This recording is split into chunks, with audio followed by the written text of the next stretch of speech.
welcome to a new episode of the Sunday Sauce. I'm here with a very interesting man who owns Prairie Street Meats. It's a kosher meat company. This is Elliot Moscowitz. Elliot, welcome to the Sunday Sauce. Appreciate you coming on. Thanks for having me, Mike. A pleasure to be here. So, how did you? Where did you start in life? What made you open up a kosher meat company? Obviously, you're a Jewish man, but besides that, what made you start a meat company? So the story was most of my career I worked on Wall Street and I traveled a lot, but my wife had worked for the United Nations and we were transferred to Brussels because she was working on the Syrian refugee crisis. And in Brussels, it was difficult to find good quality kosher meat. So I made a cooperative and we bought from France every month. A bunch of families would get together and we pool and order. And when I came back, I started thinking about this concept and wondering what is the whole direct-to-consumer angle in groceries in general, for sure meat and kosher meat. And I discovered that it wasn't really a big thing in the kosher world. It was becoming something in the non-kosher world. And then COVID accelerated all these processes. And by that, I mean is that people weren't going to stores. So if you look statistically, 2 years ago, less than 20% of people bought their groceries online. Post-pandemic, that number is like in the 80s. So the people have gotten over that concept, and more have they gotten over. They realize the convenience, and if they could get consistent quality with just pressing a button, that's an amazing thing. And that's what we've done. Interesting. So you're a native New Yorker, and then you moved to Brussels. Is that what I'm hearing?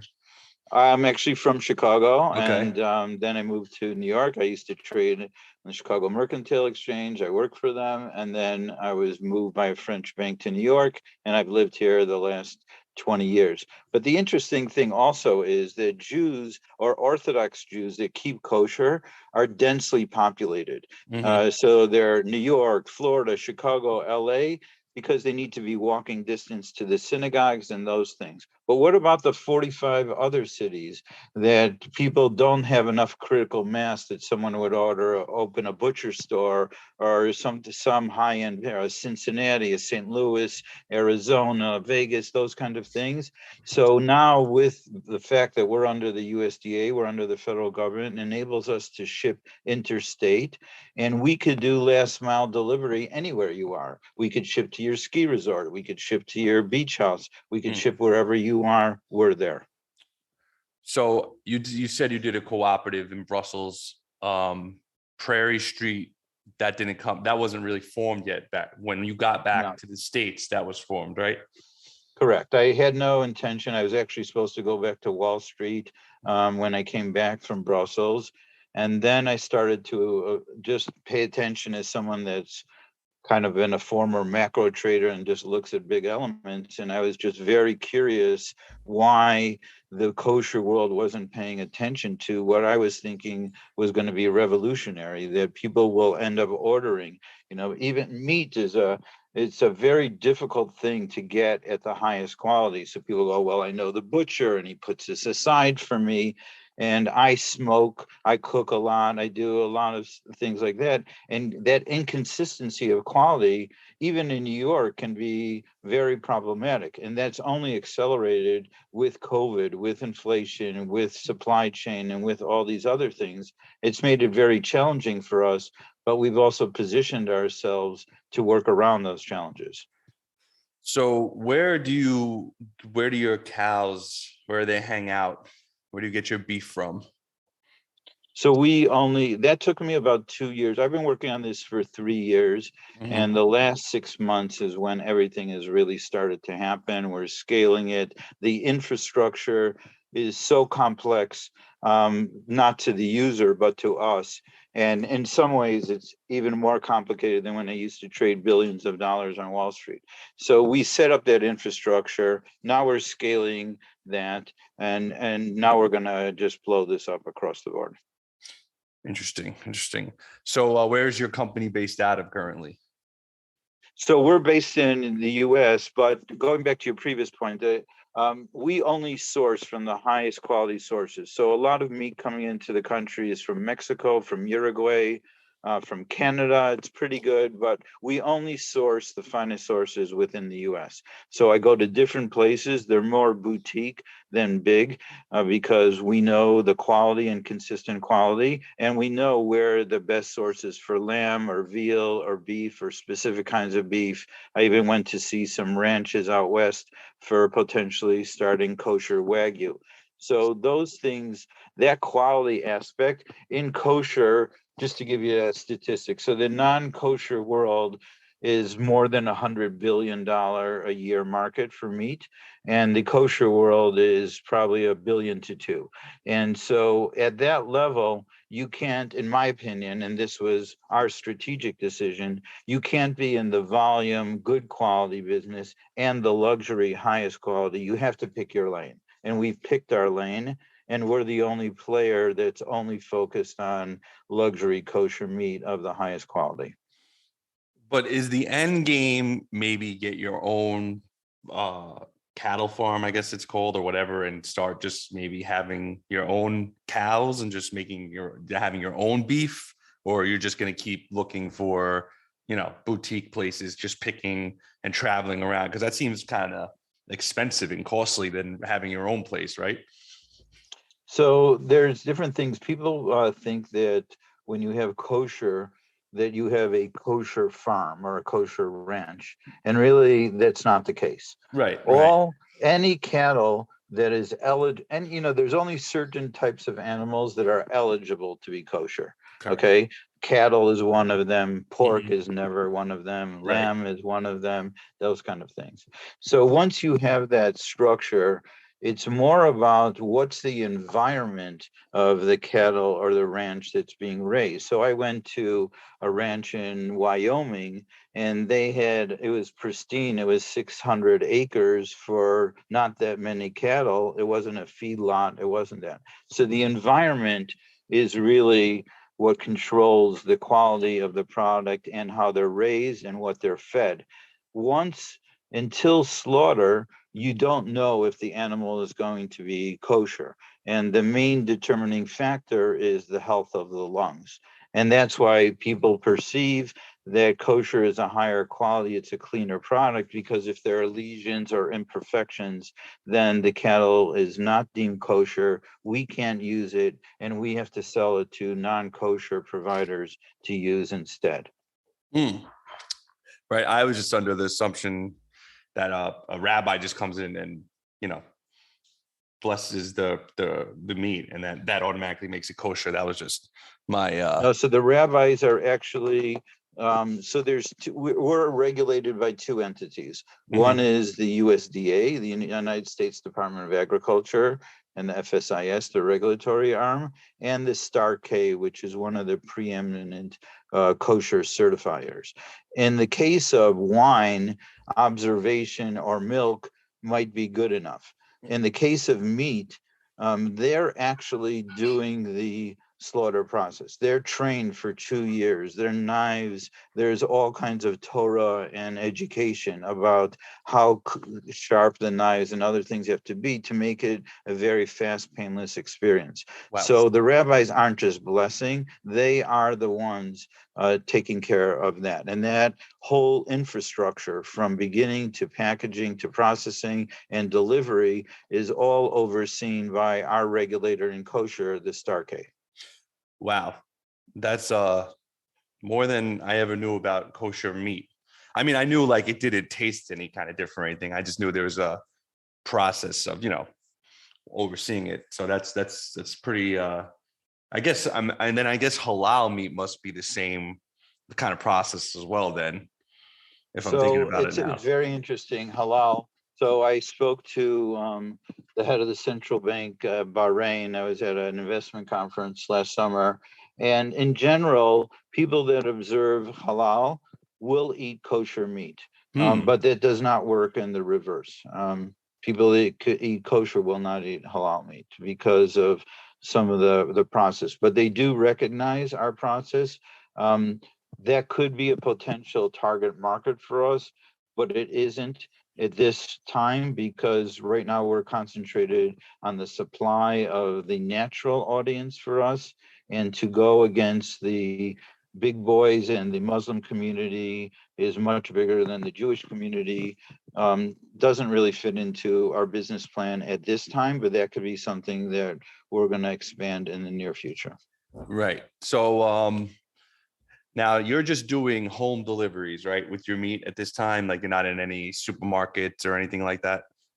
So we have two businesses. We have a B2B business and a B2C business. Okay. Okay. So the direct to consumer business, we do not sell to restaurants. We do Okay. not sell to resale stores.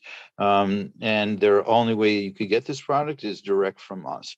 But we think that's a positive thing because we control the quality. You know, we cut, we process. The next morning it's in 20 below zero freezers, and it stays that way. And we spent a fortune of time and money on our packaging so that it stays that. So in effect, it's really one of the freshest meats you could get because it's instantly processed and then flash frozen.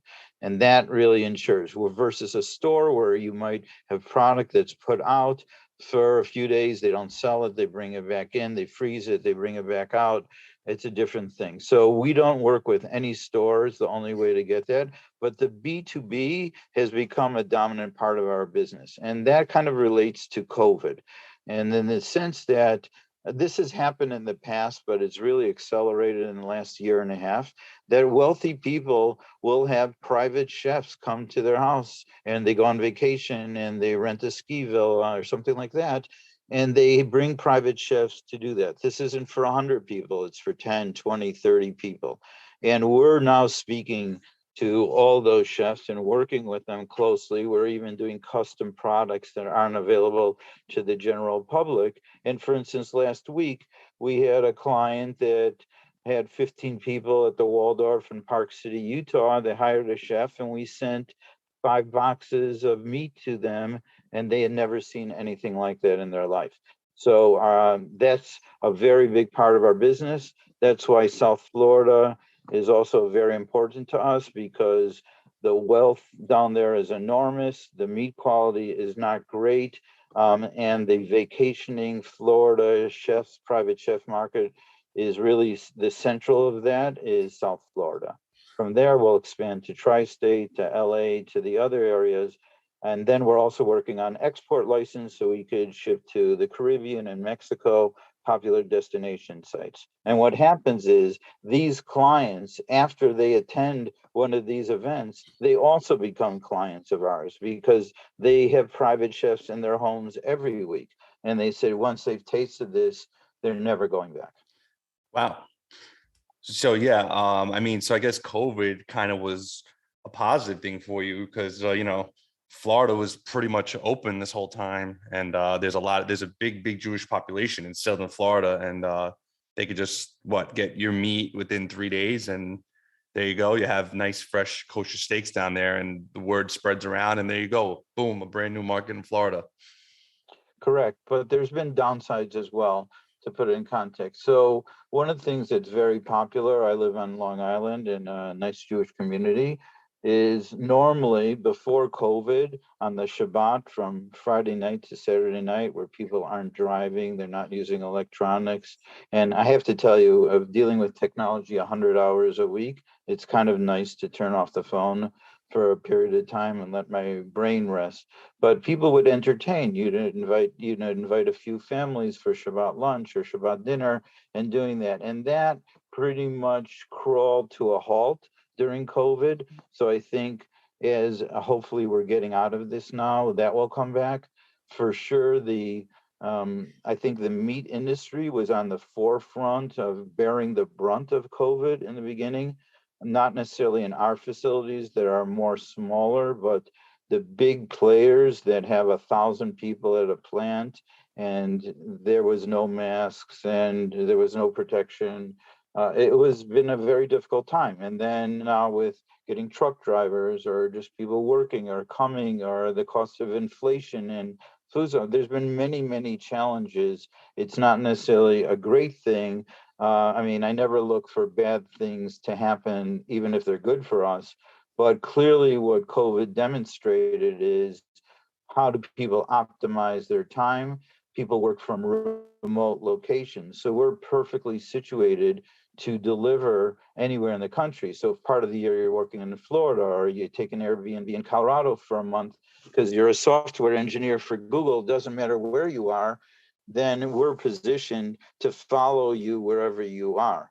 And the next step that really comes, and it's kind of relevant for even Valentine's Day, is gifting is going to be a very big aspect of our business as well, because what do you get the wealthy kosher person that has everything, the best kosher meat on the planet? And that's something significant. So we're gearing up for that as well.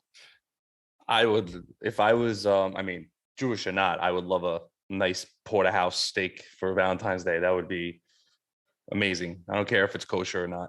That actually sounds Well, let me really tell you, good. I'm going to disappoint you, and I could help you. So another interesting fun fact, and the kosher world is complicated, is except for Israel and some of the Sephardic European community, in general, most people don't eat from the hind quarter of a cattle. Oh So man. that is also sold. So even when our cattle is kosher, we sell the hind quarter, which includes porterhouse steak, filet mignon, so strip steak. Those we don't sell, and it has to do with the veins and arteries. It's too complicated to clean out, and Got it. that's a big prerequisite. So on the front side, we have super high quality, but except for the Svardim in very limited conditions, I can't give you under the Star K a kosher porterhouse steak. But I'm glad to send you a tomahawk that Uh, you'll. Tomahawk's fine with me. Is that what would you say your best cut is at Prime at The Prairie? Prairie Street Prime. Yeah, what would you say at your best cut is at Prairie Street Prime? So I would say the signature things, anything rib related, so 3, 4, 5 bone-in prime rib, or steaks, or tomahawks, or cowboy steaks, anything rib related, we have the best. That's the thing. Mm. Lamb, our lamb, I know this for a fact, whether it's kosher or not, because I was involved in a family office investment conference this summer, and we served to like 100 billionaires and centimillionaires our lamb chops. And without a doubt, I hear this every day, kosher or not, we have the best lamb chops in the country. And so that's definitely a signature dish. The chefs always are buying lamb racks, or, it depends how you're making them. So professional chefs, they like the appearance of lamb racks. They're beautiful, chimichurri sauce. Personally, if I'm smoking or grilling for my son that loves lamb chops, I'm doing single cuts because you have that nice meat on the bone, and it's just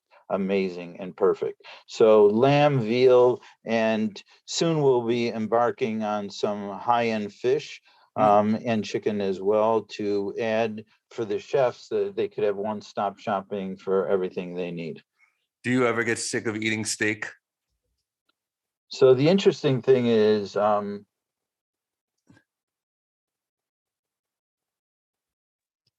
barely eat. I become a food snob. That for me, it's more the taste than the quantity. I mean, Mm. I do the smoking. I go to a restaurant and I'll say, that's not really that cut. I can't say anything to them, but I know the difference. And so for me, it's getting it right. I don't know if you've had a chance, Mike, to look at our YouTube channel, youtube.com/Prairie Street Prime.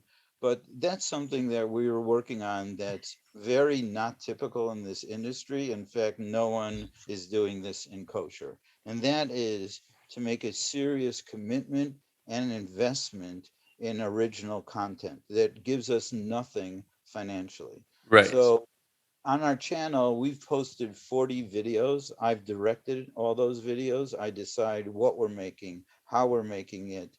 And in today's culture, and with the millennials and younger generation, it's not traditional cooking has really changed. It's not just cast iron pan and put it in the oven or throw it on the grill. There's so much technology, precision ovens, sous vide, smokers, air fryers, instant pot, whatever way you want to play, we're there for you. So instead of having a channel that just has one chef, We have guest chefs, we have different styles, different methods, and we're there to empower you, because what happens is someone might buy an expensive prime rib, but then they're intimidated of how to make it. They're not sure what to do. And this kind of ties into Valentine's Day as well. So we have professional chefs. I have an in-house production team. So who has a meat company and spends serious six figures on media production? We do, because in the long run, we're disrupting the kosher market, not only on the e-commerce platform for luxury meat and fish or chicken, it's also for original content. And anybody that's in original content is a player, and we want to control our own messaging and give you tips and content and engage and build a community off that. And those are really the triad, the three things I'm trying to accomplish with this is not just a transactional business, it's to build a community, it's to inform people and to educate people. Most of our guest chefs aren't even Jewish. So they're showing you methods that people might not even know in traditional Jewish cooking, but still abiding by Jewish law. For example, you're not allowed to cook milk and meat together, right? So classic French cuisine is cooking with butter and basting it all the time, right? So we've done videos with vegan butter, earth balance. We're now going to have lamb fat that could be melted down. That gives amazing flavor. So we do workarounds, we figure solutions, and we're bring other chefs in that will get people creatively. So we love to see this channel grow. We think it will grow. We have a consistent audience. We're not focused on the numbers. And starting next month, our videos will also be translated into Hebrew and French to really bring a global audience together, even if they're not transacting. That's actually a really good idea. I never heard of a beef company even thinking about making a YouTube and doing custom cooking videos. That's actually very original idea. So I think there's a space for knowledge and education and content, and we're looking.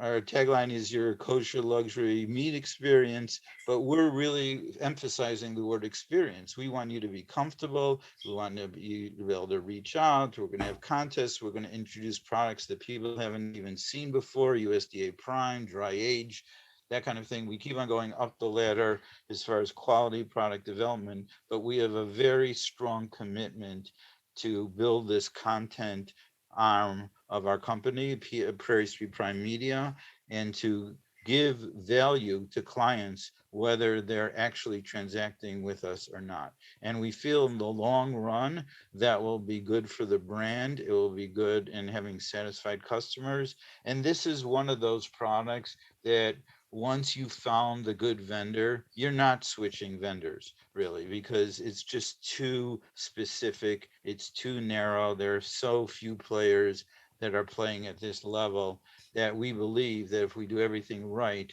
we're going to get a lot of repeat orders. And that's already started to show. well, let me tell you, Elliot, talking to you, I mean, you sound like you have original ideas. And, I think I'm going to have you back on again, maybe in the next couple of months to see where you're at, because it sounds like you're going to really take off with this content and your company. And I appreciate you coming on and being so generous with your time. Where can we go and find your YouTube channel? I know you said it, but again, and also your meat website.